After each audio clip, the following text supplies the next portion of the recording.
In my 40 years of experience, I've worked with bus drivers, billionaires, movie stars, and stay-at-home parents. And I've worked with people who are depressed, anxious, and have ADHD. And I can tell you that the one thing everyone has in common is that they often struggle with feeling ineffective in their day-to-day life.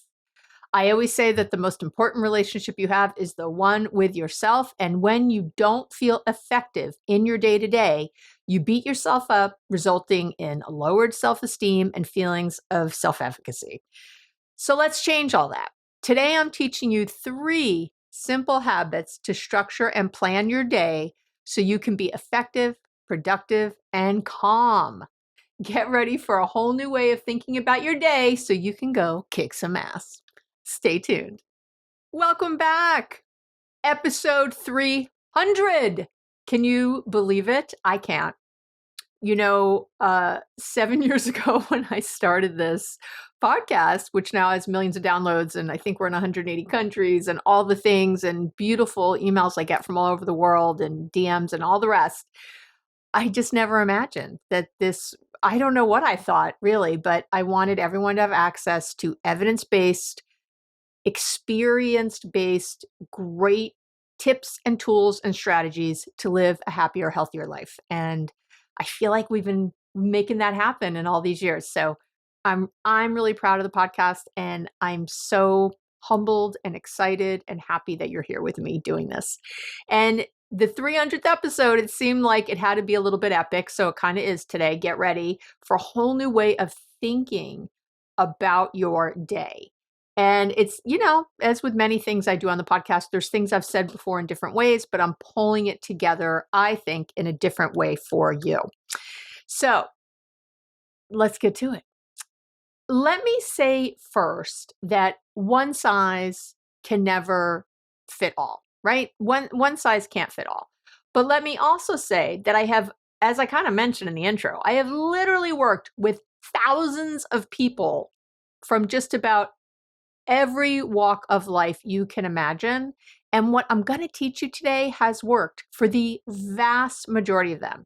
So as you listen today, really notice if you're immediately saying, oh, I can't do that. Oh, my job's different. Oh, da, da, da. Many of my clients started out saying the same thing, but then they found that they could.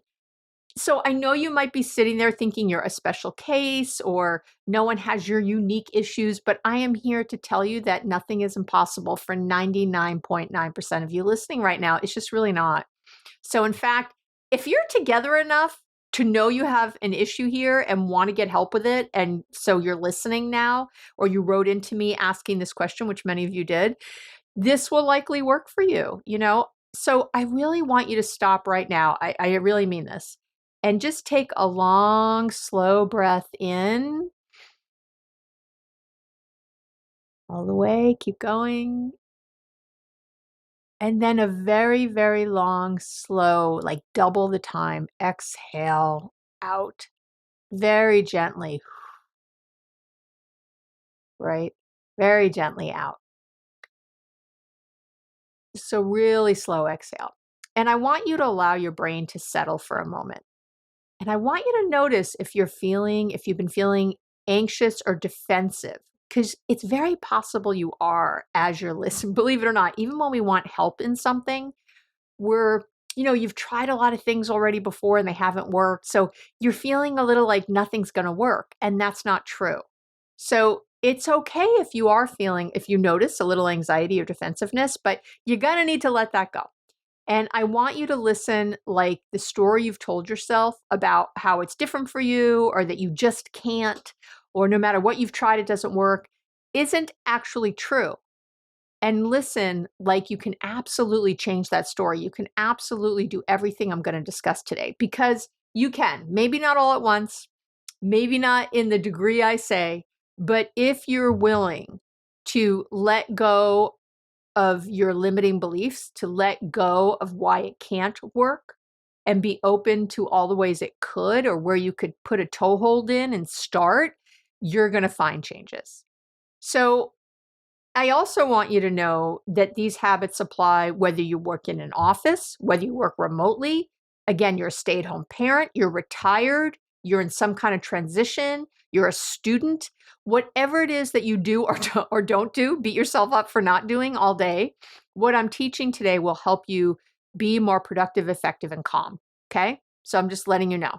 And we might be talking a lot about work situations today, but I'm going to try to make sure I also talk about, just having a day and trying to be effective in a day. And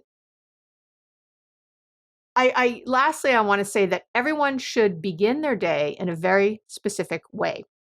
And I go deep into that in an earlier episode or post, if you're reading this, called Abby's Step-by-Step Guide to Starting Your Day Right. I get super nitty-gritty, as you know I do, on literally what you should be doing the moment your eyes open in the morning, the moment the alarm goes off, so you can get yourself ready for a successful day. So much of what I'm going to teach today, if you've been up all night and you haven't slept and you're having you don't do all the things I think you should do to get some positive momentum in your day, you're going to make it triply hard for yourself. So this is almost like a second part to that in a way. I mean, this stands alone today. You don't have to run back and listen before you listen to this, but please make sure you check that out and create that kind of consistent morning routine.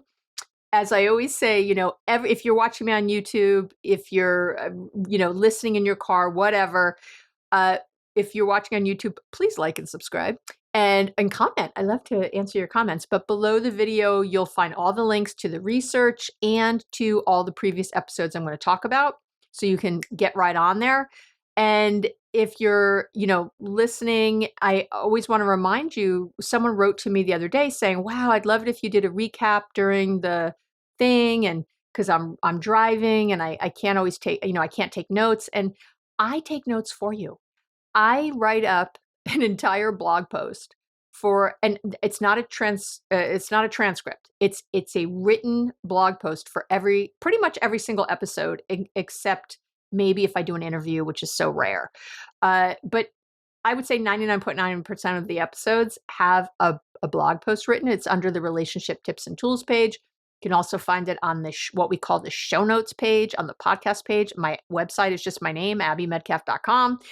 Again, so there's lots of ways. I'm trying to make this as easy as possible for you. I'm really trying to sort of give you all the ways that, so you don't have to take notes if you're driving. You can go there later and get it, okay?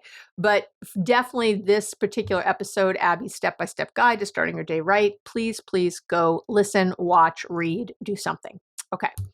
And so before I get into the habits, which I'm gonna, you need to understand the habits aren't going to work unless you understand a new philosophy or a new point of view, a new way of thinking about your day. And that is that you don't have a time management problem. I know you think you do. You don't. You have an attention management problem. And the reason that so much of the things you've tried before haven't worked is because all you were trying to do was time management, not understanding it was attention management. Yeah, I know. Did I just blow your mind already? So I'm gonna go there. Okay. I'm going to first say that the biggest thing with attention management is to be mindful. That's why how much do I have on the website and other places trying to make it easier for you to be mindful? Okay. Everywhere. And when I work in businesses, we actually call mindfulness attention training, because way back when we first started talking about all this in the early 2000s, I have to tell you, if I had said mindful to one of the corporate executives I was working with, they would have laughed. I wouldn't have had a job. So we used to say attention training because it is that you're learning to train your attention when you're mindful. So this, again, it works everywhere. See what I mean? So if you haven't downloaded the Mindfulness Starter Kit yet, it's free.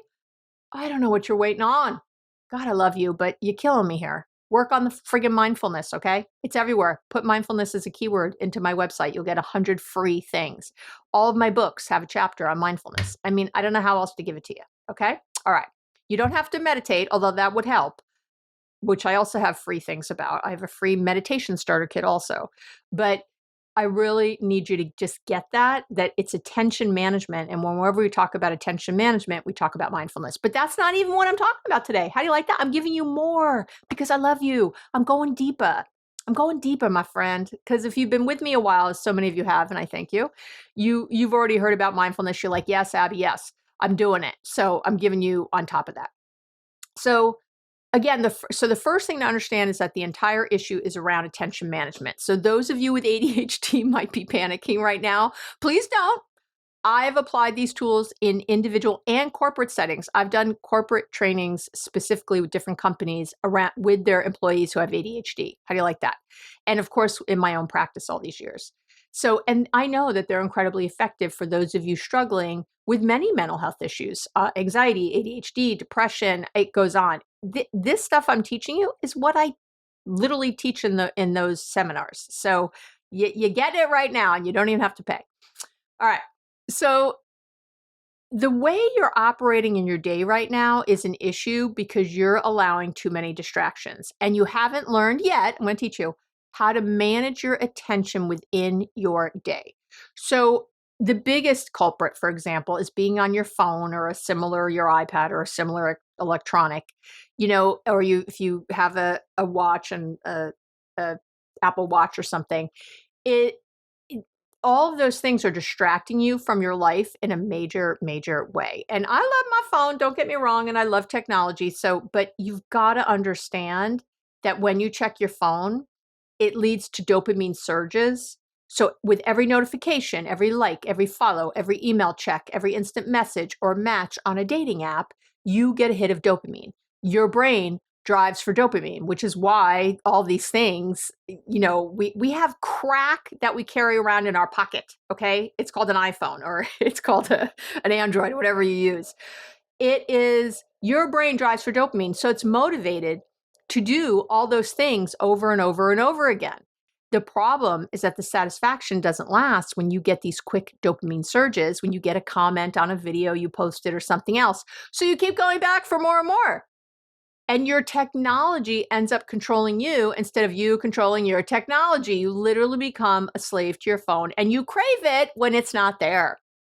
So limiting time with your phone first thing in the morning and during the course of your workday, especially during breaks, and I'm going to tell you how to take an effective break and how to take an ineffective break, okay, will help you exponentially. So if you, again, you've heard tips before, but if you didn't really get this part, you're setting yourself up for failure and making it so much harder. I'm not saying you can't take your phone with you places. I'm saying you got to think more about it. So another issue is that using your phone creates something called decision fatigue, and it drains your willpower. And willpower is what you need to keep your attention on your daily agenda that you have set for yourself, okay? So you're making decisions a lot when you're on your phone.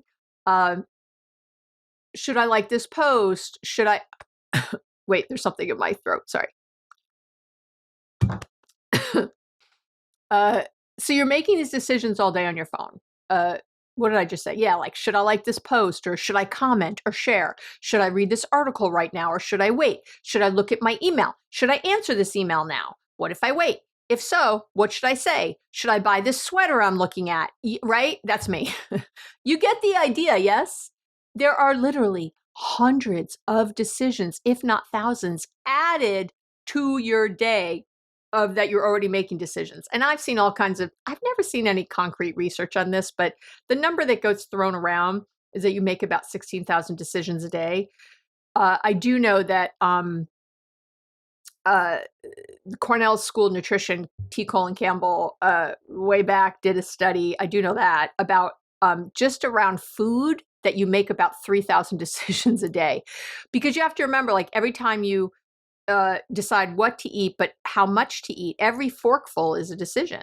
Even if you think you're not making it, you are. Your brain is saying oh, should I eat the potatoes now, or should I eat the peas, or should I, every single thing. Should I have a sip of water in between? All of those are decisions. Every time you click on, read, or comment on an article, you make a decision. Every time you reply to, or post a social media update, you make a decision. Every time you read, reply to, or write an email, you make a decision. Every time you browse and buy something online. I know that's for me. Is that for any of you? Please give me a shout out if it's you too. You make a decision every time you scroll through your queue on Netflix or Hulu, whatever. You make a decision. So I need you to really understand that. And I did an episode a while ago called 5 research-backed ways to have more self-discipline and self-control. That once again, you should also to me, you want to put these together as almost like a course. Okay, make your own little course, free course, Abby, because I love you. So you should be listening to that too, because I talk about willpower. I talk about how to have more of it, why you have less. I'm not, some of the things I'm saying now I mention in there, but mostly this is different. But I really think that this is kind of your master class of putting these together if you really want to be in charge of your day. Okay. So again, all of this adds up to this thing called decision fatigue. And you make your best decisions first thing in the day. As your day goes on, you get worn down and you will often make the easiest decision, which is often not the best for you. You've had this when you're at the end of your day trying to decide what to have for dinner. You end up either having difficulty making this decision, oh, I don't know, whatever, it feels like such a big chore, or you make poor decisions and eat food you shouldn't, right? That's why it's good to have a meal plan. You decided not to drink and you maybe do, or smoke pot, or, you make, I always say hard choices, easy life, easy choices, hard life, right? I'm not the one who invented that, but I say it a lot. And that's what happens in these situations. All of these decisions can really be looked at as consuming. When you're looking at social media, emails, Slack, the all things internet, you're consuming. And every day, this consumption diet includes all of those things: articles on the websites, emails, status updates, Netflix, YouTube, Hulu, podcasts. I know, but always listen to my podcast. Online shopping, it's all coming in. Right? It's all coming in. It's like a fire hose of information coming in at you. When you look at your phone or electronics early in the day, it's especially damaging because consuming media in the morning scatters your focus and damages your ability to sustain attention on anything later in the day. And this is from the research. Sorry. Yeah, it is. And I'll link to all of it. Ultimately, it prevents you from being able to get into any kind of what we call a flow state, which is what you need to work effectively and consistently, right? You know what a flow state or being in the zone feels like. It's like you're just fully immersed in something. You get that feeling of energy and focus in whatever you're doing. It feels like time flies by. It's your sweet spot. And when you have frequent interruptions, your thoughts get scrambled, your memory gets weakened, and you end up feeling tense and anxious, even if you don't realize it. I know some of you are like, I'm great at multitasking. No, you're not, because no one is. Nobody is. No one can do it. There's so much research on this. So please, I'm not even going to go into it because it's so crazy if you think this, okay? I say with love, I love you, but that's the thing you have to move past right now. Obviously, some people are better with all the distractions than others, but nobody is good at It's for every single person in the world, it is reducing your effectiveness. I'm sorry, there's no other thing. Even if you like having different things, I do. I love having different things go on. It doesn't matter. You still have to attend in between. So all this excessive consumption results in, again, all this multitasking, right? Because you have all this consuming coming in. I got to do this, I got to do this, I got to do this. And you end up with something we call attention residue. Okay. Again, no one can multitask because you need to stop thinking about one task in order to fully transition your attention and perform well on another, right? But again, the research shows that it's difficult to transition your attention away. Like, to do that is almost impossible. And maybe if you're doing something super rote, like if you're talking to your mom on the phone and you're folding laundry, like that you folded a million times before, yeah, you can, that would be the extent of multitasking that I think you can do. Streaming something and folding laundry, maybe. But that's about it. If you get, so all the other stuff, no. Okay, no. But, and get this, the research shows that it's difficult to transition your attention away from an unfinished task. So your performance on the next task actually suffers because part of you is still thinking about the other thing you didn't finish. So when you stop in the middle of something and your boss is like, oh, you got to do this other thing, we need it by 2:00, and you were in the middle of this other thing, that's what happens. And I'm not saying you can completely obliterate those kinds of things. Of course, that stuff's going to happen. But number one, you have to understand that it's affecting you. And number two, you have to try to diminish this as much as possible. I'm going to teach you how today. So in the end, you end up again with this attention residue, and it shows up in lots of ways. So if you try to do something like sit and read a book after your attention has been jumping around for most of the day, it's hard to stay focused. Right? So if you've got schoolwork and you have to get back to a book, or if you have to read that hard report and you've been like jumbled all day, doing this, and 8 million things, and then I check my email in between, and then I go on Slack, and then guess what? It's going to be very hard for you to focus. And some of you are real smarty pants out there. I'm a smarty pants. I get it. But guess what? You'd be even more effective if you didn't jump around to then do the thing. And your nervous system would be calmer and you'd be happier. I know. So when you're jumping around during the day and you're trying to, again, multitask or jump from task to task like that without a clear outline, it's often difficult to stick with a project or a paper you're working on. You might find yourself being consistently forgetful or having trouble even staying on a small task, right? Have you ever gone to the supermarket, for 2 specific items, but left with a bag full of groceries? And at least one of the 2 you went in for isn't there, right? I've gone in for 2 things and come out with nothing that I went in there for. I mean, we've all done it, and that's what that's from.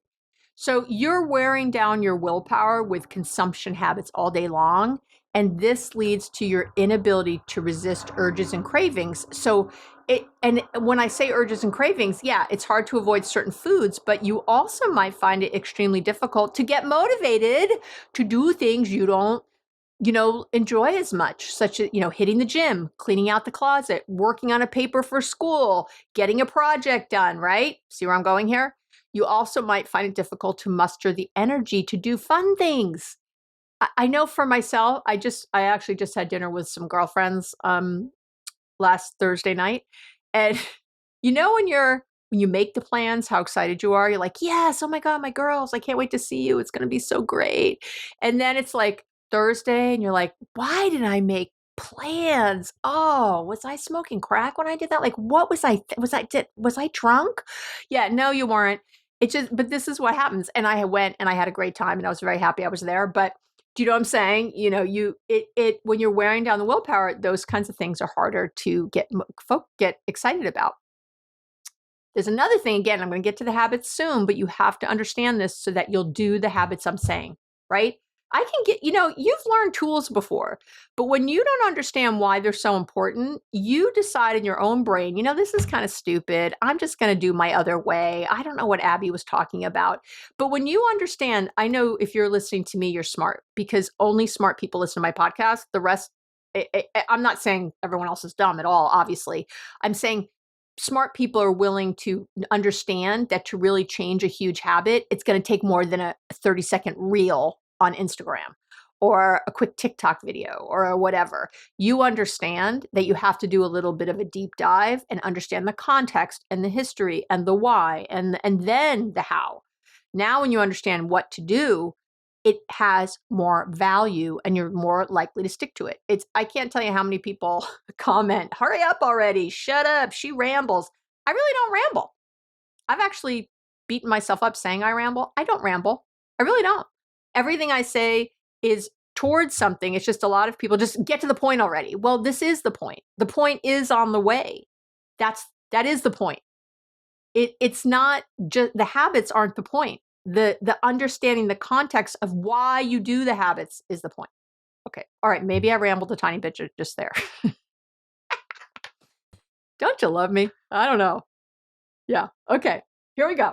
So goal interference. There's a really great book called, and I read all the books so you don't have to, but if you're into it, there's a book called The Distracted Mind, Ancient Brains in a High-Tech World. And the authors are, I always say this guy's name wrong, I think, Adam Gazzaley I hope I said your name right. And Larry Rosen, that was easier. I know Larry Rosen. They talk about something, it's such a good book. I'll link to it again, like I always do, but they talk about something called goal interference. I want to talk about this, and then I'll get to the habits. Goal interference happens when you decide to accomplish a specific goal, like walk into the other room to get your glasses, or drive your car to the supermarket, or finish making dinner, or reading a chapter in that new self-help book you bought, right? But something happens that stops you from completing that goal. So this can be something internally generated, okay? So that would be your wandering thoughts, your anxieties, your worries, the list making you do in your head, something you're annoyed about that you're remembering, right? So it could be something internal, or it could be something external.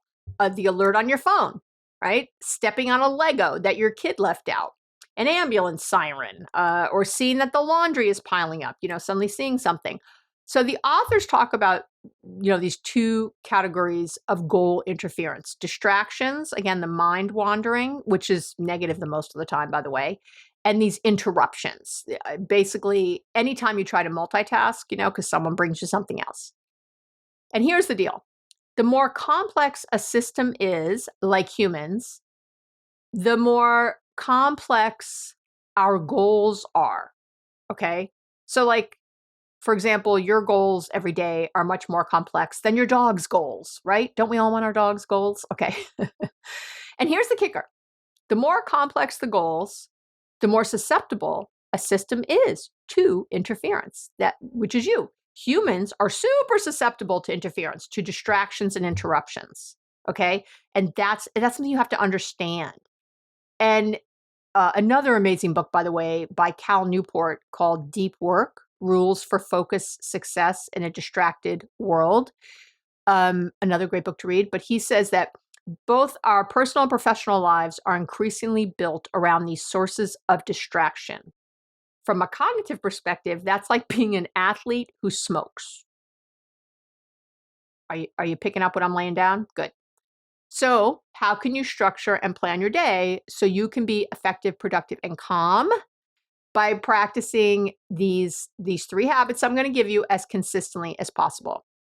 And I know that as I introduce these habits, some of you will say, "Oh, my boss won't allow me to do this," or or the kind of work I do is different. We have to be interrupted all the time, or my situation is blah blah.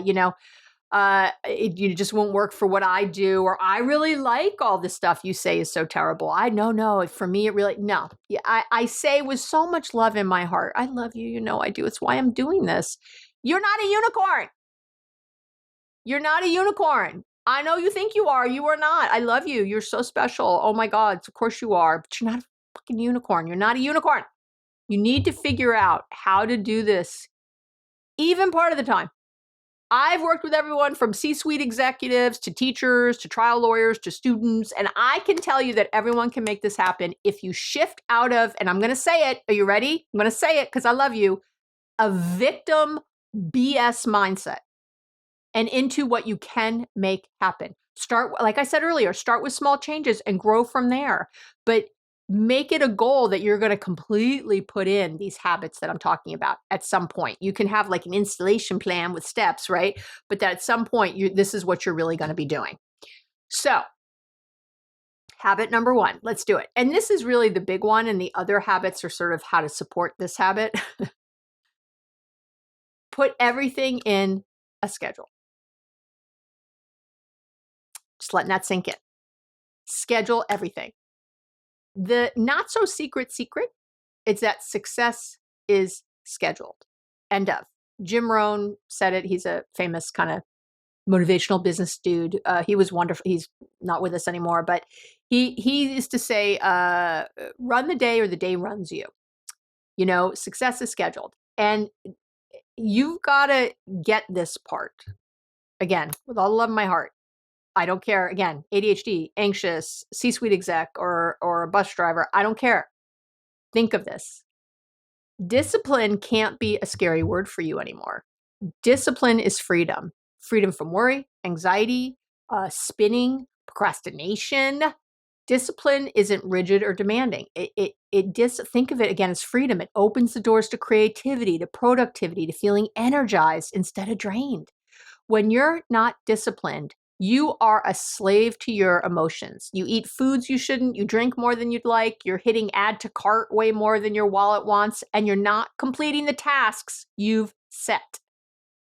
When you rely on what you feel like doing, you're relying on your emotions in a moment. You're relying on motivation, which, trust me, almost always your motivation, you know what it wants to do? Your emotions, you know what they want to do? They want to sit down, maybe lay down, have some Oreos, and binge watch something. That's what they want to do. Maybe that's just mine. But I bet yours is very similar. Okay? Something like that. That's what they want to do. I know some of you are like, no, I want to go for a jog. Screw you. Okay. No, I love you, but I don't understand you. That's my Gary, you know, my wonderful man. He loves that stuff. But anyway, so when things are scheduled, you're relying on habit, not motivation. And there's not one book you're going to read on, from Atomic Habits to all the rest, that's going to say anything different than this from any bit of research. You cannot rely on motivation, and you're in a fantasy world. This is your victim fantasy world. You've got to stop. You have to make habits that stick. Again, which is why I'm telling you how to start your morning routine. Right from the get-go, you're going to start putting some habits into place so you don't have to see how you feel. I've talked for years about how I wake up first thing and go work out because I don't like working out. I won't do it otherwise. But it's a habit. I don't decide to work out when I wake up. I just go do it. See the difference? I just go. I don't decide. It's not a decision every morning. Should I? Shouldn't I? I just do it. I don't think. And it's good because I'm sleepy, so I can't. I'm just waking up. So before I start thinking and I'm coming up with all the reasons why I can't, I already have my clothes on. I'm out the door. So motivation. I've said this many times. Pregnant pause there. Motivation is a state, not a trait. Okay. People aren't motivated. People aren't happy. People aren't angry. People aren't whatever. It's a state of being. It comes and goes. Motivation especially is like that. So it's not a trait. It's not like your height or your hair color, natural hair color, or your eye color or something else. Those are traits. Those are things that are immovable. They stay. That's what you are. It's a state. It's a state of being. It comes and goes. So you can't wait to feel motivated. And as you know, because this has happened to you before, once you start, you'll get more motivated. That's what happens. Action is what creates motivation. And you won't get that action unless you create a few habits. And the first of which is living by a clear schedule. I'm just telling you. And I know that giving up your to-do list is, no more to-do lists. I feel you. Oh my God. No, but Abby, I love my to-do list. You probably have a color-coded one. I see you. You've got different pen colors, and you know how you redo a new list every day from your old list. You make really cute little dots next to each thing. You like to hand write it. Some of you like to do it in like Todoist or something, but most of you really like that handwritten one. You got little stickies all over your desk. You have some pretty list paper you bought. I know. I see you. I love you. But no. I know that giving up that list is you're shaking with terror right now. But I want you to think of this. You know how you've had clean the garage on that to-do list forever? You know what I'm talking about. I see you right now. Right now, the odds are that one of you at least has cleaned the garage on your to-do list, or it's fallen off the list because you were so tired of putting it on the list and not doing it that you just decided not to worry about it anymore.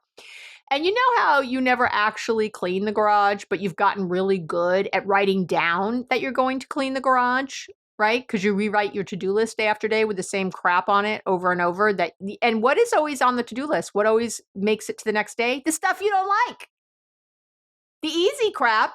I know some of you write down shower because you always shower and so you can cross it off and feel good. I don't know what to say. To me, that's like getting a ribbon when you didn't even like participate.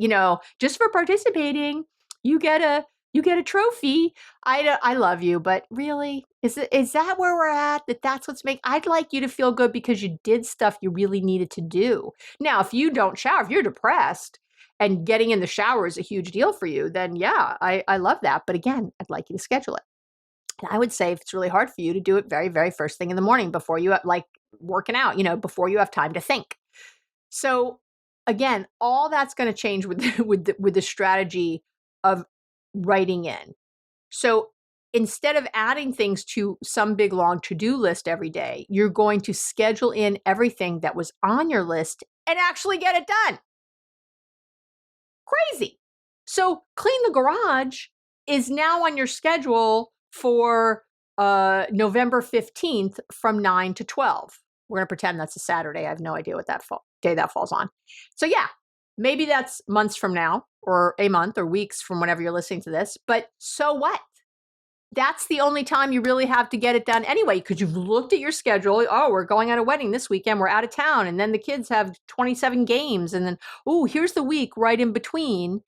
You know what I mean? Like, oh, we could do it right here. And the best part, other than the fact that you're being realistic about when you can really get this job done, the best part is not seeing it on your list day after day and feeling like crap because you're not doing it yet again. To-do lists are bad for your soul. There has been research on this because most people put on too much on the list that they're not going to get done. That is your problem. So it doesn't really feel good. If you want to take your schedule somehow and then write 3 things that you're definitely going to get done and I don't know, check, okay, sure, that's not a to-do list to me anymore. That's just a reminder list or something. I guess so. Please don't fight me so much on this. Just give it a try. And I'll tell you another good thing about doing this. When you tell your kids or your partner or whoever, we're cleaning the garage on Saturday, you're going to get complaining and pushback. But when it's on the schedule for a specific amount of time and you let the kids or your partner know, hey, remember that on Saturday, we're cleaning the garage from 9 to 12. We're going to get it done. And then we'll all grab a great lunch. You really don't get the same pushback. You might get a little, but I'm telling you, it's going to change tremendously. For me, it was like telling my kids, go clean your room. Oh, I don't want to. We would do a thing where we'd set a timer for 15 minutes, clean your room. Okay, I'm going to go clean your room. When they were littler, it was 5 minutes or 10 minutes. You're going to go clean your room. Whatever you get done in 5 minutes is great. And of course, the rule was nothing under the bed or in the closet. And then, believe it or not, you can get a lot done in 5 or 10 minutes. It's great when you want it, when the kitchen is a mess. Set a timer for 10 minutes. Whatever I get done in 10 minutes, I will almost guarantee that you'll get the kitchen done in 10 minutes. It's kind of unbelievable. But when you're laying on the couch, it's like, oh, I don't want to go. It's so long. It's going to be all day. And it's really not. Now, yeah, cleaning the garage is going to take longer. And because, when you do that clean the garage thing from, let's say, 9 to 12, because you only have so much time, you work harder and generally get things done within the time limit because there is a time limit. I'm telling you, try it out. You're going to be amazed. So scheduling, and some people call it, there's a whole thing on time boxing. It's another way to talk about all this. But I just call it scheduling. I don't need a fancy word. Is a way to manage your attention and cut down on distractions. So again, with no more to-do lists or working off of stickies or notes. So whether you're a stay-at-home parent or a VP of a large company, this is how I want you to plan your day. And I've done this with all those people. So for example, like every week I put out a love letter. If you're not on my love letter list, by the way, you want to be. Whenever you download something of mine, you get put on this list. And if you just want to go on because you don't download, on the website, up on the top, one of the tabs, it says love letter, just put in your email. I don't sell anything. There's nothing sleazy. It's a once a week right now. It's a once a week letter it's telling a little story or giving a little research or something meant to make your week better. It's love. It's just love. It's just me.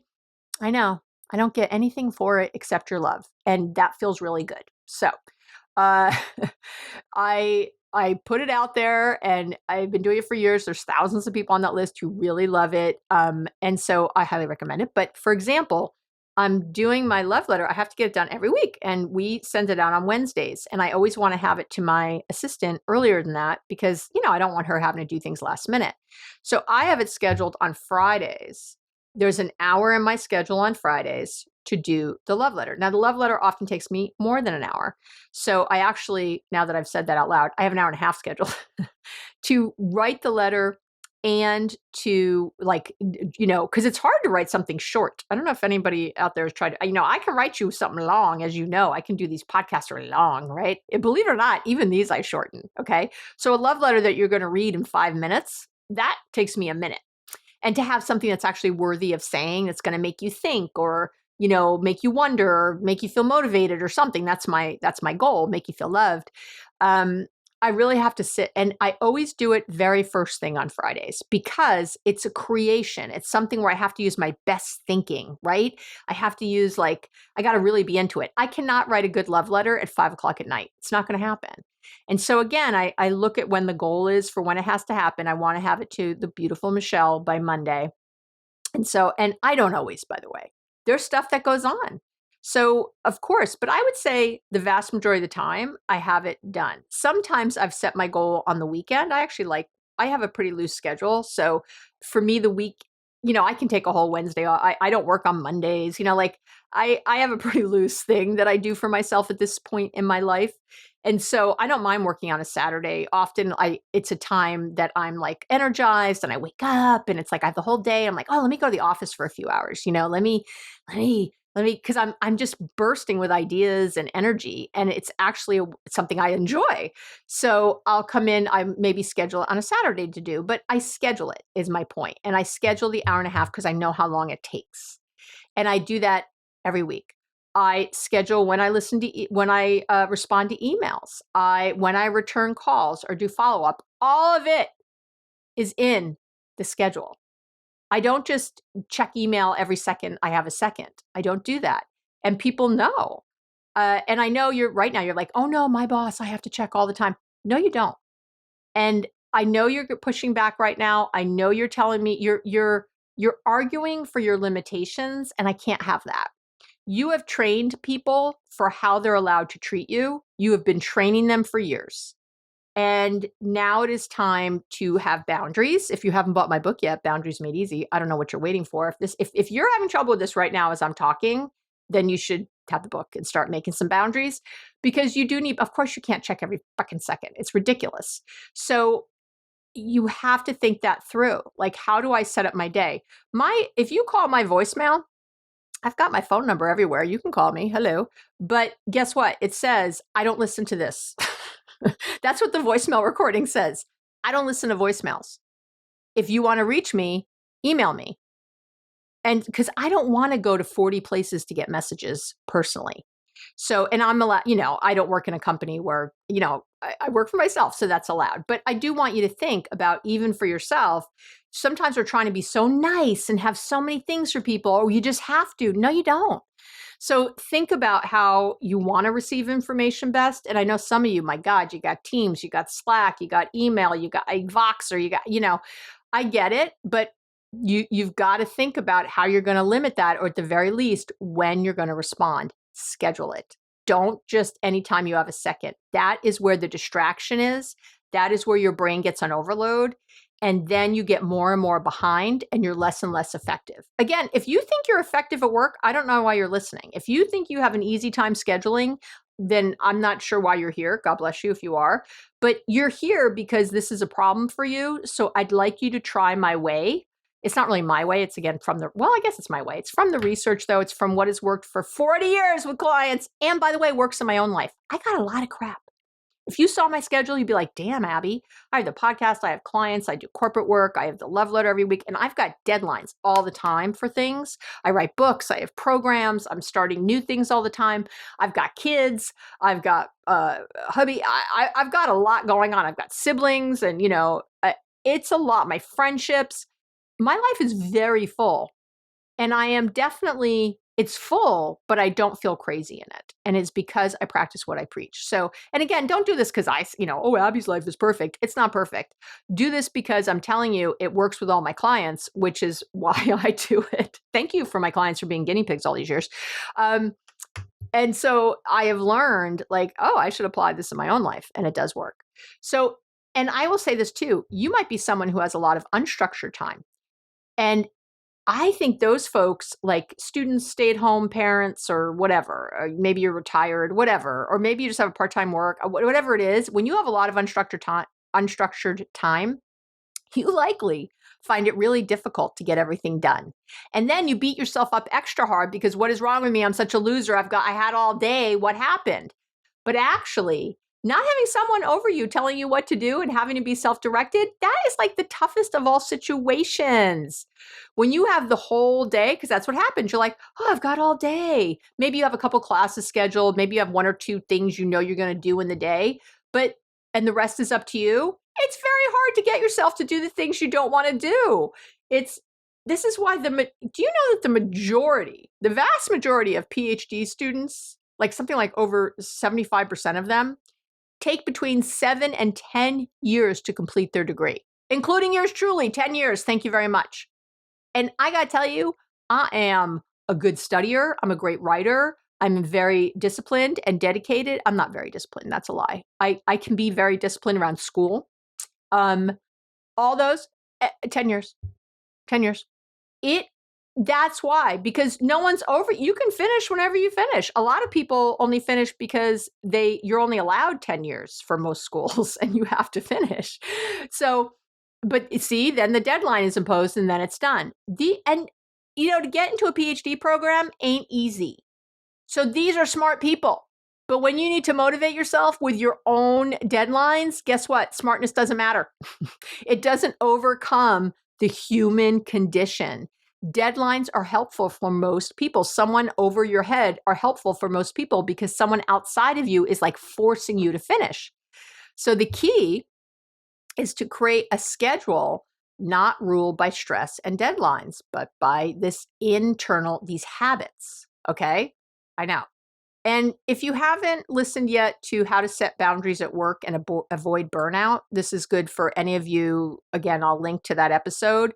It's also, I have a whole chapter in my Boundaries Made Easy book about it, which is also on Audible, if you'd rather listen to my melodious voice. I know so many of you love it. Listen, again, to me, this is kind of a masterclass in all this that I'm putting together, which particular episodes will be the most helpful out of my 300.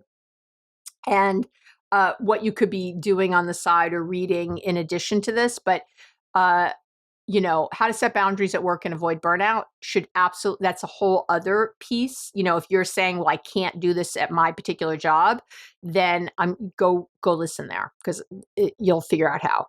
And this is going to be especially helpful to anyone working remotely as you struggle to separate your work and home life, right? It's a big deal. It really is. We know that people that work remotely actually work longer days and more hours than people who work in an office. I know, like do the actual work. So obviously people in an office might be commuting, which is adding to their day. But anyway, there's all kinds of research. I don't want to go down that rabbit hole right now. But yeah, you're working longer hours and you're working more in a way. And a lot of that is because of your attention management. It's very hard when you're home and you notice things. My office if you're watching on YouTube, this is my office. This is not in my house. This, granted, it's only a mile from my house, but I have an office that I go to and which I highly recommend to all my clients. And even like when I was working on my dissertation and things before I had my own office, I used to go to cafes, the library at the local college. I didn't go to the local school. There's a University of California at Berkeley here. I didn't go there. I didn't go to Cal. But I used to use their library all the time. You can just walk on a campus and use a library. It's not hard. You don't have to be a student. There's nobody checking. To check out a book, you might have more trouble. But to just walk into the library, I'm sure some of them you have to run a student ID to get in, but the vast majority, you do not. You can just go in. So I used to work at one of the libraries there, the Haas School of Business. Thank you. All the time. It was beautiful. I could go eat on campus. They had lots of places to eat. I was able to really focus. It's a very quiet, space. You can go to a local library, or obviously any of the co-working spaces like WeWork or whatever that you might have. I highly recommend, even if it's not every day, if you work remotely, that you do it even 1 or 2 days a week. But I'm lucky enough, grateful to have this office near where I work, and I physically come here because I don't have any distractions. I don't know how people do it at home. I've tried. I do it occasionally. Do I anymore? I don't even think I do it occasionally anymore. I used to do it more occasionally because I was always like, oh, today will be different. Today, because you don't want to leave. Today I'll do it. Today I'll be really productive and I'll just sit in this space and I have my laptop and no, I don't work as long. I don't work as focused because, there's just things that I know that my bathroom sink needs a wipe down. I know, even when I go pee, right? I have to walk. I'm like, oh, does the toilet need to be cleaned? Liz, like, is the bed made well? Or is there laundry? Like, you see things. When I go to the bathroom here at my office, I don't see anything. It's fine. I come back and I get right back to work. So I'm just saying, okay? So let's talk about how to schedule exactly. So you're going to schedule everything from follow-up calls to when you check your email to folding laundry to writing up that big report. And the key to all this scheduling is to also schedule in breaks. Now, there's a bunch of research saying what it all boils down to is usually that you should schedule approximately an hour of work and then 15 minutes of a rest or break. So you can use that as a general rule. I will tell you that as you're scheduling things. I know a lot of you, because I talk to you in my practice, you don't even have breaks. Like literally don't even take a lunch break, or you eat at your desk. You're not being more productive. I don't know how else to say this. You're not a unicorn. I know you think it. Oh, I have meeting after meeting. I have blocks. Well, I don't know what to tell you. You have to schedule this out. You have to stop being a victim. You have to start being directive. And if you ever said to your boss, well, there's, 6, 7 hours of meetings back to back, there's no break. I have to start scheduling in 12 to 12:30 every day, or I'm always 30 minutes late to a certain meeting or whatever. Like, you have to figure this out, people. You really do. My European folks listening are much, much better at this, and other places in the world. Americans suck at this and somehow wear it like a badge of honor. It's so gross. I not that you're gross. I love you. But you know what I mean? Like, the culture here around this stuff, like, people brag. I never sleep. I only need 3 hours. Like, what? Why are you bragging about that? Stop it. And you are not, even if you are very successful, even if you are really doing things, by the way, you're listening here because you don't completely believe that, you will be more productive, more effective, and calmer. Your anxiety will go away. That huge stress you've been carrying around, okay? That's huge. It'll be so much smaller, or it will completely go away. So I need you to think about breaks. Therapists have a very easy thing. When I'm seeing clients, I'm supposed to end at 10 minutes before the hour. I don't always, but I also don't book back-to-back clients. I'm very good with, maybe I'll have a couple, but then I don't, I have a break built in. And I will tell you that, so for me though, so that 50 minutes and, an hour and then schedule 15 minutes, I find I can go for 90 minutes and then I need about 10 minutes. That's what I have discovered about myself. For me, 15 minutes is fine too of a break, but I definitely 90 minutes and then 15 is pretty much how it works for me. So you have to play with this a little and see what works for you. That's all I can tell you. But I would start with the hour and the 10. And I know you're thinking already like, oh my God, I can't take 10 or 15 minutes. Like, that's an hour out of my workday. Well, yeah, it might be. So I also want you to schedule the hardest thing first thing in your day. Lots of motivational speakers have talked about this, but it's really is good. That's why, like I mentioned earlier, I work out first thing. But for sure, the hardest thing, and it might not even be the thing, like I love writing the podcast. I love doing the love letter, like I mentioned, but I have to do it first thing because it's such creative energy. When I'm writing one of my books, when I'm putting together a course, these are not things I can do after seeing clients all day at 2 or 3 in the afternoon. For me, it does not work well at all. And frankly, for most people. So some of you are night owls. I know you're like, I do my best work at 2 in the morning. It's such a small group of people who are really like that. I used to think I was a night owl. I tend to bar for years in my, earlier days. And I love being up all night and sleeping all day. Like, I would tell you I was the same, but I created myself into being a morning person, which works much better for me. Over a course of about a year, I just started waking up a little bit earlier each day and, doing work in the morning. And I just kept moving that time back. So, and now that morning time has morphed into different things over the years, but, now I do my best thinking and work early. So I schedule the hardest thing or the most creative thing or anything I really don't want to do first thing in the morning as my first task. Okay. Do not, I repeat, do not, did you hear do not? Use this time for email. Email is the biggest waste of your time. I will tell you that any of the people I work with who are highly, highly successful in their worlds, and this isn't just people who make a lot of money. I'm talking about like teacher, like anything. People who are really successful, meaning they have a lot of joy and meaning in their work, that they maybe do also make money and feel very effective in their day. None of them read emails first thing. None of them. Not one.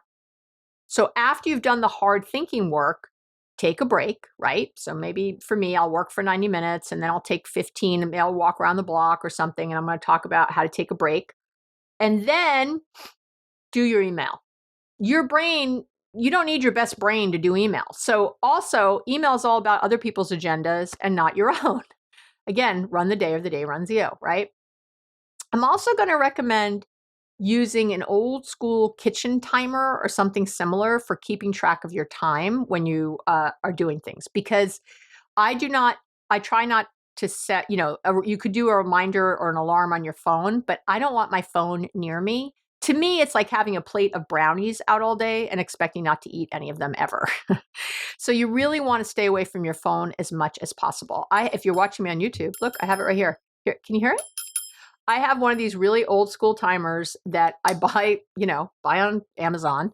I've got a bunch of them. I have one in my car. I have them everywhere. I use them to meditate. I actually like the little tick, tick, tick noise that's there. Like, I find it like a really nice background noise. And my brain has sort of acclimated to it as a very positive sound that makes me feel like I'm doing deep work. So it's kind of like Pavlov's dogs, right? In a good way. So I would really strongly encourage that, or maybe an alarm on your computer. That's fine. But I would really try to stay away from your phone if possible. Okay. So try to stay away from your phone if you can do that. Sorry, I'm fixing, I caught sight of myself on the YouTube video where it's filming. I make sure I never look at myself, but then I was like, oh, my hair. Oh, never mind. Sorry. That's why you don't look at yourself on Zoom or anything else, right? Okay. So try to stay away from your phone. Remember all that distraction, all that unfinished tasks. If you know that there's like comments waiting on Instagram, anything like that, it is so hard not to go look. So please be mindful. I know some of you, maybe I have a couple influencers in my practice who, they're on social media all the time, but even with them, I make sure that they're not on their phone all the time. And they've really reported such a better quality of life and really creating a job that feels good to them and has meaning, but doesn't feel like it's their entire existence or personality or life. And that's a biggie. So how do you take real breaks? When I keep saying, oh, work for this amount of time and then take a break, what am I saying? So again, the research shows that a key to productivity and efficiency is having fewer interruptions, okay? So this is where scheduling those blocks of time helps, because you can set up a time frame where you won't be interrupted. So do the work, but again, then take this real break. And let me also say that just before I jump into what constitutes a real break, let me also say that, so when I have a sticky that has, wait, I have one right here. Hold on, I'm gonna, if you watch on YouTube, I'm gonna do it quickly so you don't see a name. But I have a little sticky with a few things because I checked email, I did some things in my schedule today, and I had some follow-up. So I wrote it on a little sticky. But let me say this, before I leave the office today, okay, so before I leave, and I'm gonna talk about that later, I'm gonna take all of these things from the sticky or little list and put them in my schedule, calling someone back. So sometimes I'll have in my schedule, and I do use the schedule in my phone. I do. I don't want to have 50 things around. And I have one schedule. I don't have a home schedule and a work schedule. I put everything in one because there are days when I see that I have a lot going on. We used to be with my kids. I'm an empty nester now as of last week, but I would have all this stuff with my kids and I'd think, wow, I need to have a lighter work day that day. So I liked it all together because I'm a whole life, not, and then trying to check 2 calendars, it made me crazy. Again, do what works for you. But let's say I had to call back, you know, 2 clients, or I had to, I don't know, let's say that. Like I have to call 2 clients and I have to make a appointment at the dentist. I would have all those, I would have that scheduled in my schedule. So I'd have a half hour for 3 calls. I'd have it scheduled in my schedule from like 9 to 9:30 on Thursday, and I'd have that. And I have a little system where that is on my schedule. There's a note attached that tells me what I'm doing in that time. So, oh, these are these 3 calls you're making. And so sometimes I'll look at the schedule and be like, oh, this is it, because it'll just say follow-up time. And then, you know, that date is connected to a note that says what those follow-up items are. And so sometimes I can look if I have something else to add to the schedule, and I can see that, oh, I don't really need that whole half hour. I could fit in one more call for this. Or, oh, I no longer have to call back about the dentist because my tooth feels fine now. So I'll take that off. You know, I have a little stuff there. But what's beautiful when you write things down like this is that you no longer have to think about them. You don't have to see them on your list. You don't have to remember them. It's gone. It's totally gone. So when I'm in my moment of doing something, I'm not looking at some list that has 40 things on it that I haven't done. I'm telling you that distracts you. I am just in my moment. I've got 3 calls to make, and these are them. And by the way, if I finish the calls early, I don't try to cram in more stuff because this is my schedule.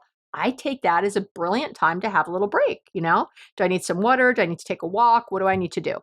All right. So I just want to be really clear. So everything is scheduled, every call. And then at the end of the day, I take that little sticky, which I'll do today, and I will, you know, put it in my recycling because I no longer need that. And then there's no, when I walk into my office, there's not 40 stickies and pads, and I got a notebook for this and a notebook for that. And I've got, oh my gosh, I've tried it all. Don't get me wrong. And my clients have tried it all. And this is what we've come up with that really, really works. If you like a regular planner, like just a big, you know, you don't want it on your phone. A lot of people like it very physical, old school. I did that for years too. And I've toyed with that back and forth. You can do that too. That's pretty easy, you know, just do it in the planner. But just again, whatever comes in goes somewhere in the planner, in scheduled in, not on a list. Okay. Again, there's just no more lists. Everything has a home. Every little thing, response, whatever, has a home, has a time when you're going to do it. This is also really huge because, like right now, I'm doing some consulting work for an organization, and they've asked me to add something. They've asked me to add this executive they want me to coach. And I said, okay, but I said, first of all, I looked at my schedule. I said, I don't have any time to meet with this person until X date.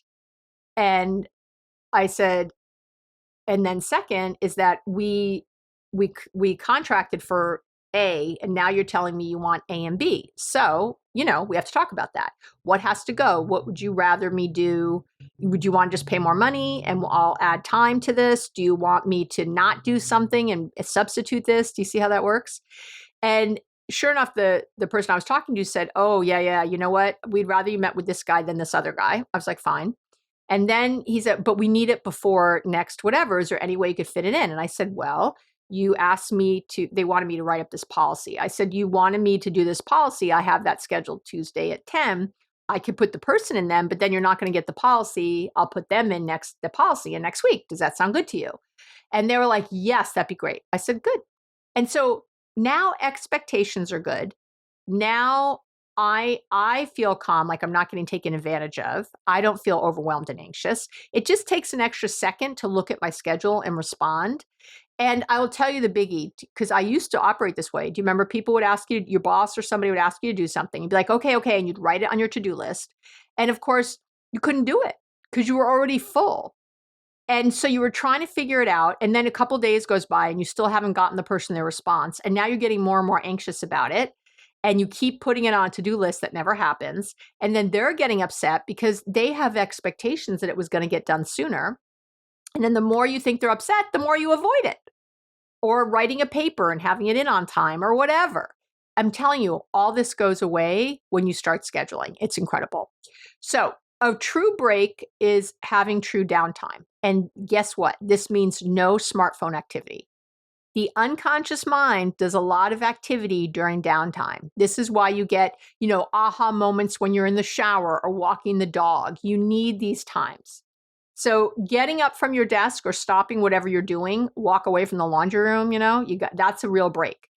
You can't sit at your desk and have a break or wherever you've been sitting. Definitely drink water or something hydrating. That is not coffee or tea. Those are dehydrators, not hydrators. So you can have a cup of coffee, I guess, but also make sure you're drinking plenty of water or something that's hydrating. I'd love for you to eat a snack with a little lean protein if possible a few times a day. Read a spiritual passage or something pleasurable for 10 minutes. You can do that. You can meditate. You can listen to a visualization. You can do a body scan. I will link to something called the Golden Light Body Scan. I think it's 7 minutes that I've done. I'll link to that in the show notes. That would be a great thing to do on your break. But move your body. But again, don't sit at your desk and do it. Move yourself. Move your body if you've been sitting, or sit if you've been moving your body. You know what I mean? Like if that's what, if you were gardening for the last hour and a half and doing something very physical or building something and you need a break from it to, get yourself together, then I would say, yeah, go sit down. That's fine. But again, move from where you are to somewhere else.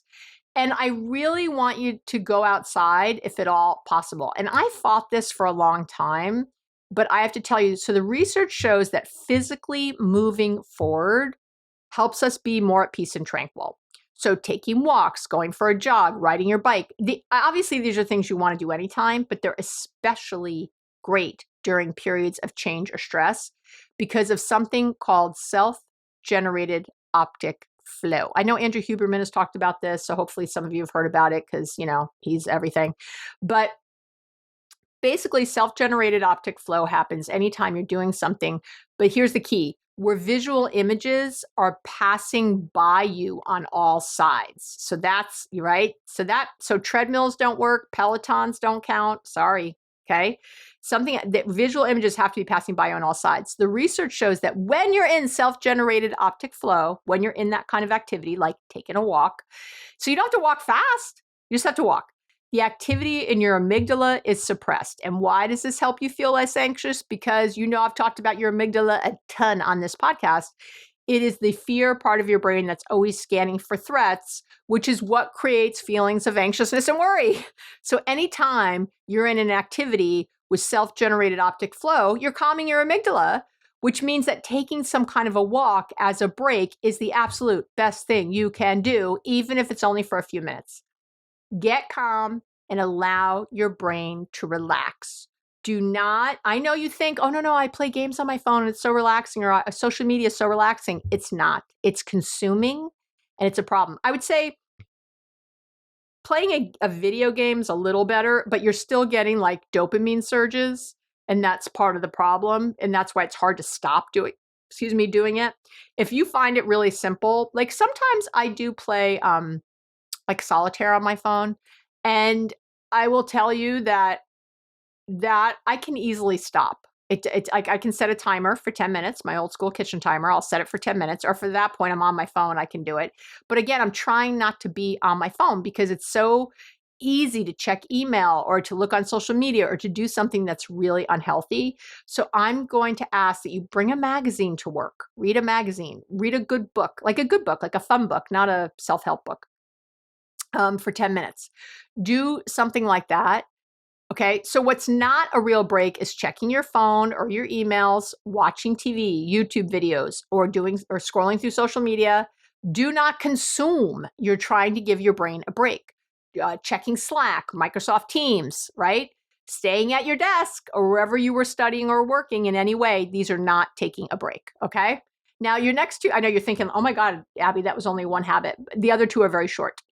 So and they all come back to the scheduling and ways to help you do it. All right.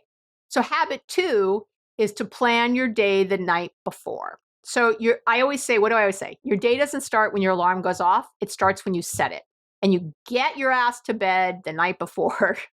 A good night's sleep, right? Best gift you can give yourself, to have better emotional regulation, memory, better cognitive functioning the next day. When you wake up after a crappy night's sleep, do you feel motivated? Do you feel excited? Do you want to eat a healthy breakfast? No.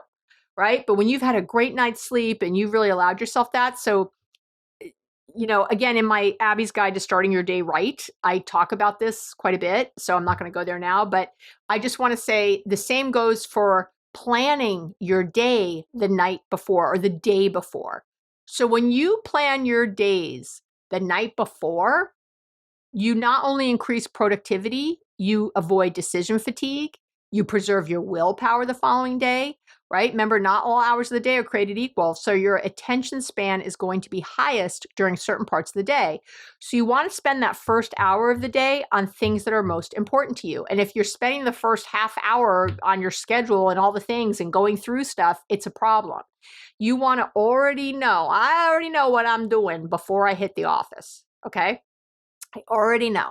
So I do it. I don't do it at night, by the way. I do it before I physically leave the office. When I spend that time with the sticky and I'm scheduling everything in, that's when I sit and I look at that. And I usually do kind of a state of the union of my schedule every now and then. But in general, I just do it every day before I leave. I have the next day scheduled. I know. And again, because I have my home calendar and my work calendar synced, I know like, oh, Max has a game tomorrow, or I have to pick up McCartney from here. Again, I'm an empty nester now. These things don't matter, but anymore. I don't have them anymore. But years, 21 years of that, it's hard to let it go. But you know what I'm saying? Or whatever. Like, I have everything in one place, so I can kind of see the whole thing and know what's going to be possible or not. So again, every day, use the last 5 to 10 minutes. It takes me a few minutes. It's not long. Scheduling and planning the next day so that when you hit the ground the next day, you're going right into that and using that great energy for the next best thing. Habit number 3, the last thing, is to break down big goals into smaller steps. And I'm going to explain this. I know you've heard this before, but I have to tell you, it's a game changer. And when you're scheduling, without the scheduling, it doesn't work. So it does with the scheduling. So I want you to start thinking about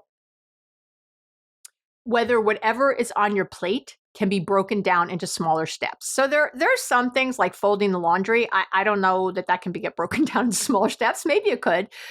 So to me, that should just go on the schedule and call it done. Again, if you're a stay-at-home person, you should have a schedule. That is how you will get more done. So you don't have that long list of cleaning this and doing that and going grocery shop, whatever the things are at home, right? You actually have it scheduled when you're doing things. You do already have some of it scheduled. You know exactly when you're picking up your kids from school or maybe going to hopefully a class during the day, maybe try to do some self-care and go to, the gym or a yoga class. But often the rest of it is just like shopping, just a list of the things. I want you to schedule them. So you're not spending hours in a store, because we all know you can go into Target. I know a lot of countries have Target. And, I'm done. If I go into a Target, I'm going to be there a minute. But if I go in with a list and I'm clear about what I'm doing and I'm not shopping, I'm buying. See the difference? I have other times I schedule Target for a couple hours because we're shopping. I'm shopping. I'm looking around. I'm picking up everything. We have an upstairs at my Target. I love that. I'm going upstairs. I'm going downstairs. I'm looking around.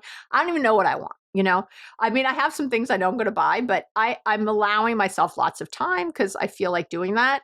But there's other times where I just have to buy some things. And that helps keep me on track, right? Because if you always have in your head, oh, the grocery store, it's always going to be an hour. It doesn't need to be. Like, again, you can go buy and leave as opposed to shopping. Gary taught me this. Gary taught me the difference between shopping and buying. So just saying. Okay.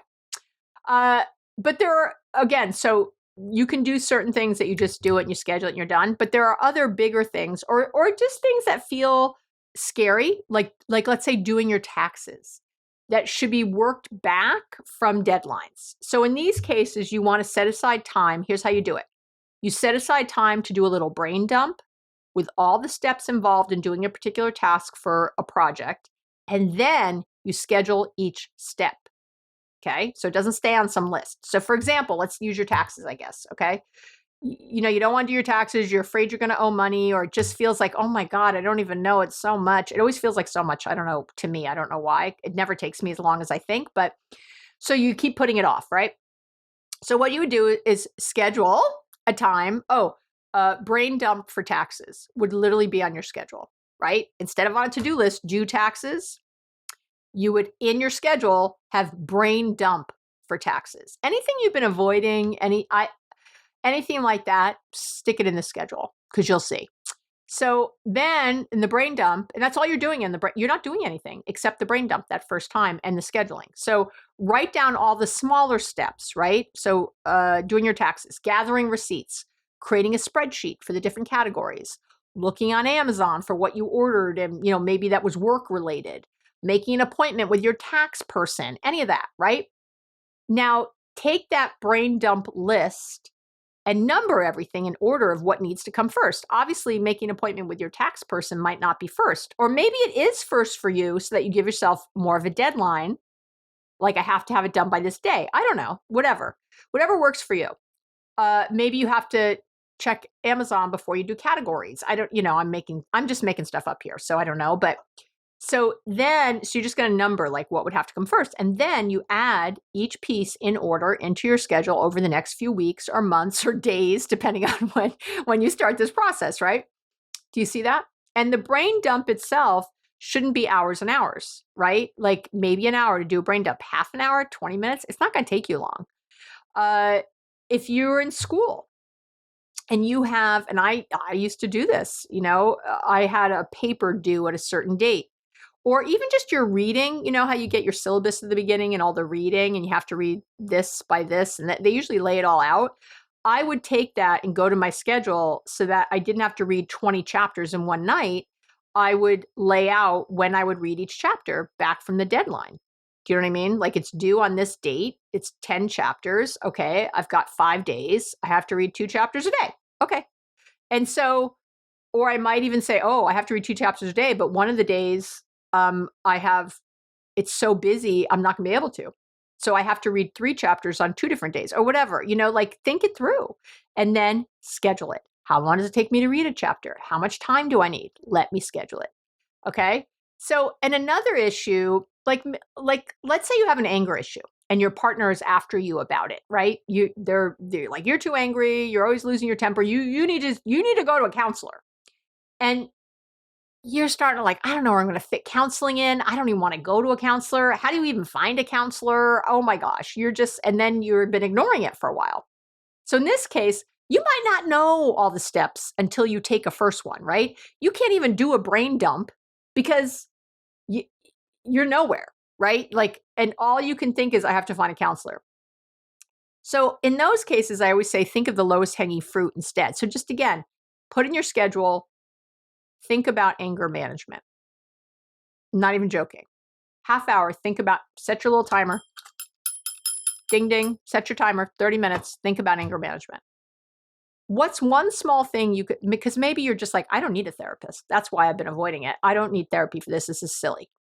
But what's one small thing you could start with, since trying to find a counselor either seems dumb or overwhelming, too much or whatever. So instead, I would say, schedule a time to do some internet research about anger management. I've done this with a lot of clients, by the way, right? When they have this issue and this comes up more than you'd think with my clients, where their partners are like, you need to work on this, And so I'll say to them, okay, why don't you just schedule a half hour and just do some internet research about ways you can treat anger. Do a little thing. And that's actually kind of interesting for most people. Because, you want to prove your partner wrong that you don't need therapy. So they'll spend an hour doing this. I could do this. I could read this book by Thich Nhat Hanh. I could, meditate. I could take an anger management class. I could go to therapy. Yeah, maybe therapy, whatever. And then just do some research, right? Do a little brain dump and then schedule another time to make a list of all the things you could do for your anger. Now, the thing here is just to make sure you schedule the time. Every twice a week, maybe 2 times in your week, schedule 2 things around your anger. And then you can say to your partner, listen, I'm not sure about therapy. I don't know. I'm a little overwhelmed. I get that you want me to work on anger. I don't even know how I feel about it, but I really am scheduling in time and I've been doing some research. Do you know what I mean? And I'm letting you know that. Maybe give them an update on your research. Then schedule a time, because then you'll have more of a list. Now I can schedule a time. I'm going to try 3 minutes of meditation every morning. So I'm going to schedule that in. Or listening to a podcast on anger. I'm going to schedule that in, once a week. Or calling your insurance company to find out what therapists are covered under your plan who might have a specialty in anger management, right? You can schedule all the things. You see where I'm going here? I know. So remember, the best time to do things you don't love is first thing. So before you worry too much about it and change your mind or, put it off all day. So schedule doing that initial maybe internet research on anger. I would say first thing on some morning in the next week. Like I would look at my schedule and I'm like, I got to get to this. I got to get my partner off my back or whatever. I don't care what your motivation is, just do it. And then schedule it first thing. Because a lot of times people are like, oh, I'll just do it after my work day. I'll do it at night. Your willpower is run out by that point. You don't want to do things you don't want to do at 8:00 at night. So just take 15 minutes and schedule it first thing. Start there. Start with small steps. When you work in this way, I'll tell you, you can have a philosophy of finishing things, not working on things.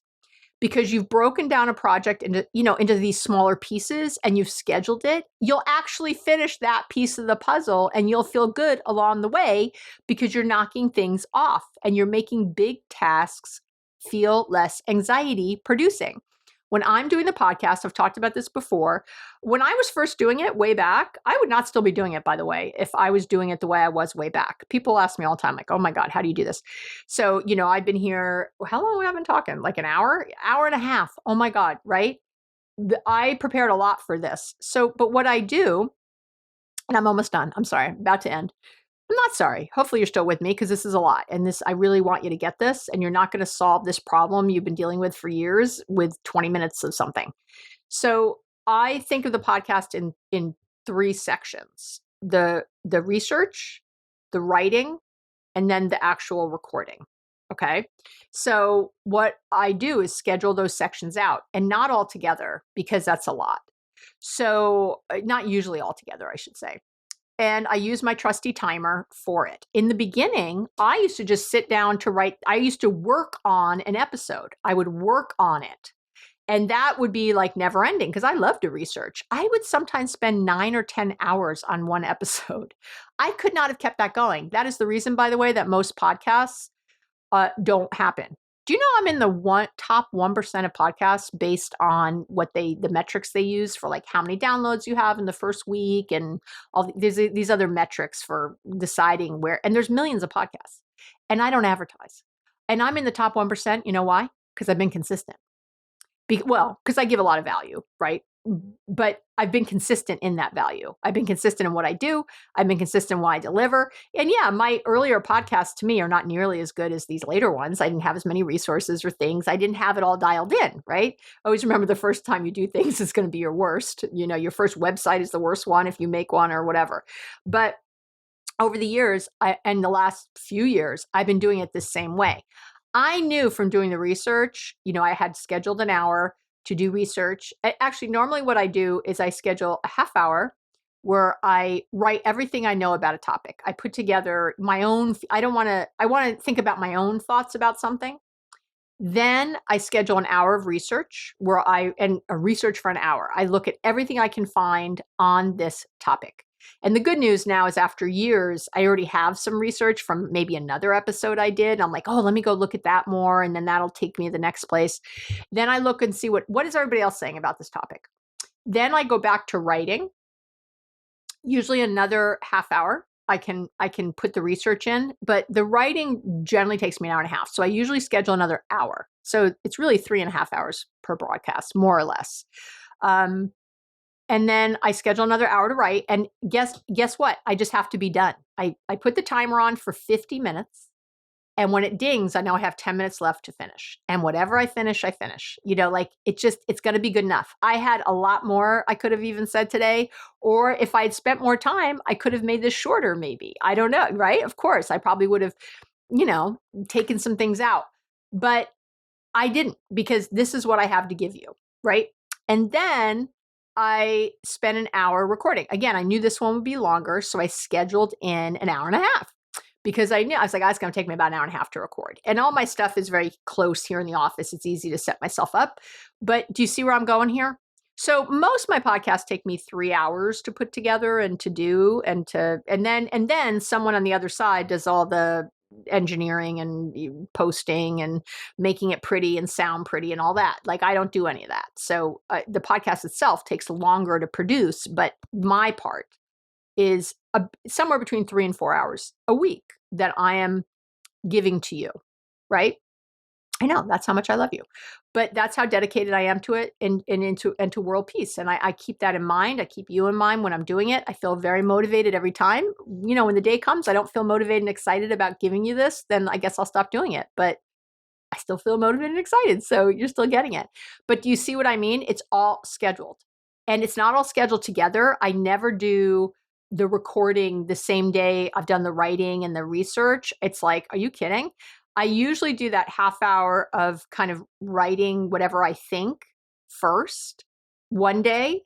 Then I do the research and all that another day, and then I record another day. Usually, sometimes I'll do a couple, over the course of a day, I'll do most of that, but I pretty much never record because I want to then come back to it when I'm going to record. I want to do a final read through, feel good about my notes and what I'm going to talk about, maybe practice a little, and then get on the mic. So, and I want to have high energy. I want to be excited. I want you to feel that.